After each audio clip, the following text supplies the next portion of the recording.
Yeah, hi everyone. My name is Ajaz and I make projects in JavaScript, putting some AI into the mix.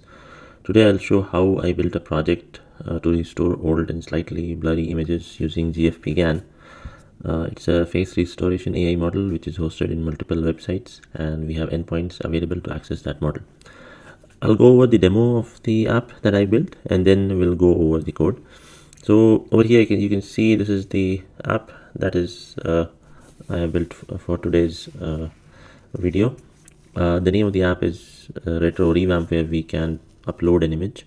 It can be any image, and then once we hit process, it will take a couple of seconds and it will return a face restored image. It will only target the face, and then we'll get a restored image back. So I'll quickly show over here. If I just choose a photograph, so let's say this is one of my photographs of childhood, so you can see the image is slightly blurred.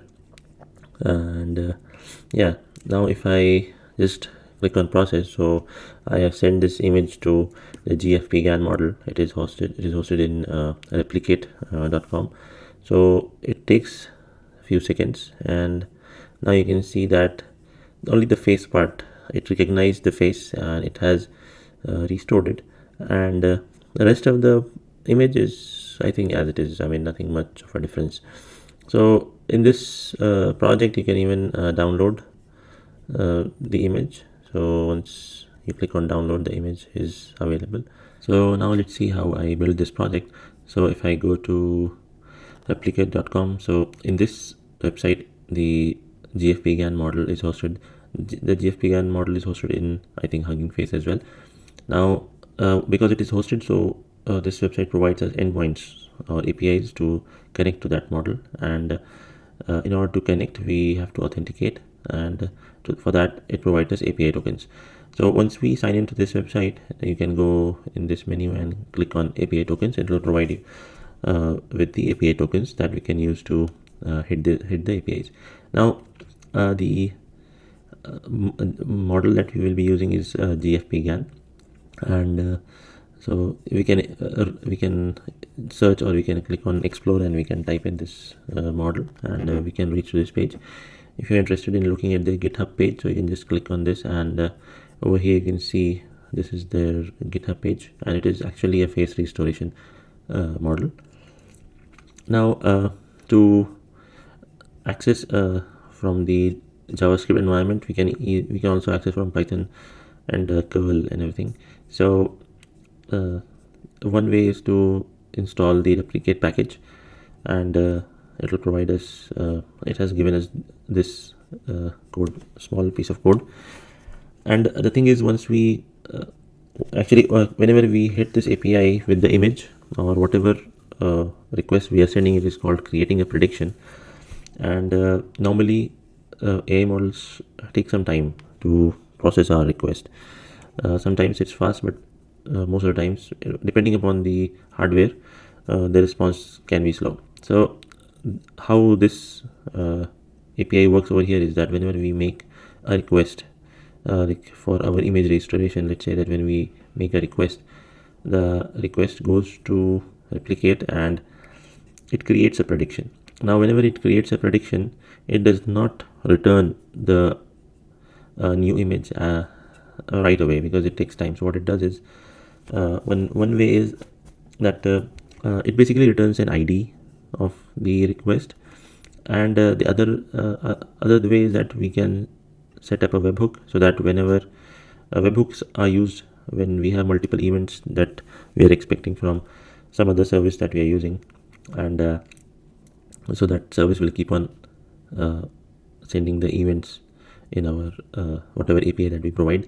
But we will not be using webhooks, because if we use webhooks, then I'll have to set up a database, which is possible, but I'll be using polling. So what we'll do is, when we hit this request, we'll get back a request ID, and we will keep checking if the image is ready. So there is another way of doing it instead of an npm package, and that is, if we go to the docs, and if we come down over here, it is HTTP API. If we click on it, over here you can see we have create prediction. So this is how we will be doing in this in this project. So here we will be sending a request, and then we will get back the response. And over here you can see we have an ID, and this ID we will send again in get prediction. You can see the URL stays the same, but we will put a prediction ID, and then we will make a get call. It has to be a get call, and it will return the response in the output. This is the final, only if the status is succeeded. So this is the final image that we'll get, which we will put on the website. Now coming back, starting with the code. First, whenever we upload the image, so it goes to the S3, that is AWS. So in this project I'm using AWS and S3 bucket, because once I upload to S3 we will get back an URL, and that URL we can send to replicate, and then we need a replicate token. That's it in the environment variables. In the package.json I'm using is AWS SDK, file saver for saving the file on the front end, and then formidable for parsing the form, and React hot toasters for displaying the toast.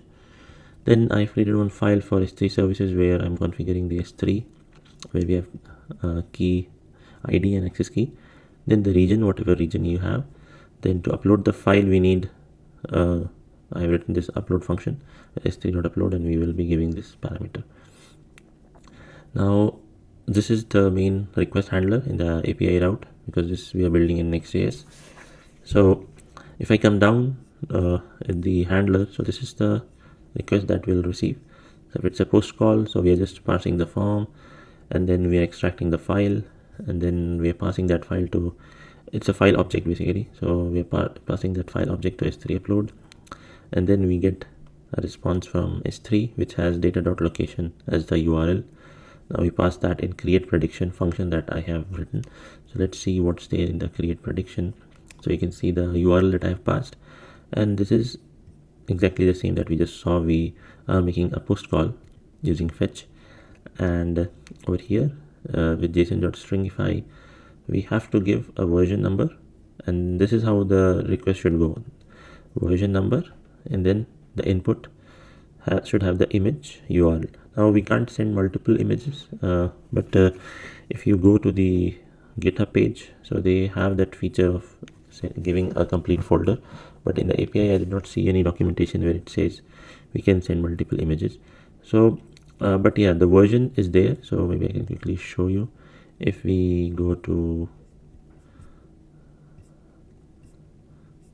yeah, over here, if we click on versions, so whichever version you want to run you can just select. So over here the thing is we don't have to give the name of the model in our request, we just have to give the version. So I think the version number is unique for every model. I mean it has been taken care of.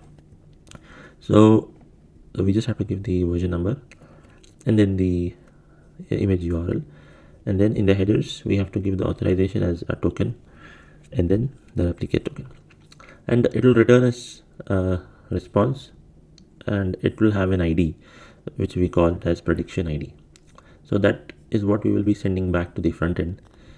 Over here you can see, and once the request is received at the front end, from the front end we'll keep on calling a get call, which is this one, every 2 seconds, and we'll send in the query, and we will I have written this get prediction function, so we'll keep on hitting this URL, and over here you can see in the prediction URL I have attached the ID that we sent, which is the prediction ID. We are again sending this authorization and everything, and whatever is the response I'm just sending it back to the front end, and in the front end we'll check if the request is succeeded or not. So whatever prediction we got, I'm just simply sending it on to the front end. Now in the front end we'll quickly see what we are doing.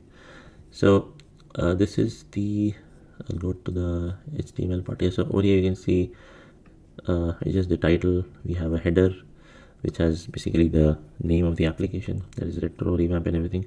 Then we have a small intro, one small paragraph.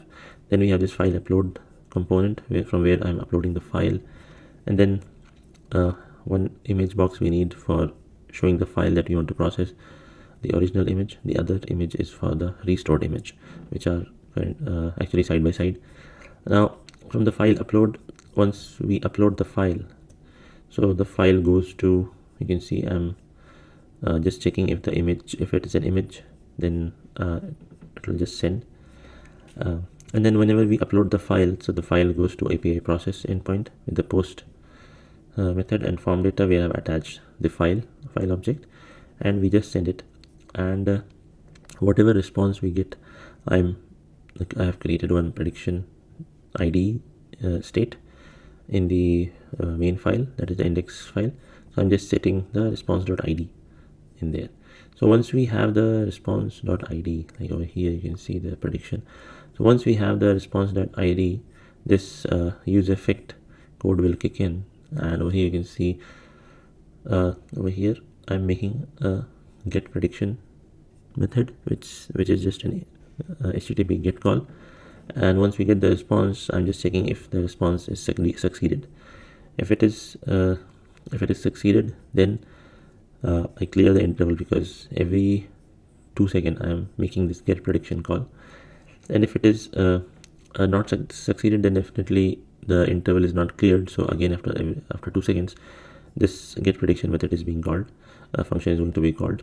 And as soon as we get the response is succeeded, so the interval will be cleared, and then we will set the image to data prediction output that we just saw. Yeah, one more thing, in the documentation we saw that the output has an array, but it was not an array, it's just directly in the output I found the image URL. And yeah, and then we set uploading to false, so that processing overlay is removed and we get the final image. So it's a very small and simple application, and I have uploaded this GitHub repo, this project in my GitHub repo.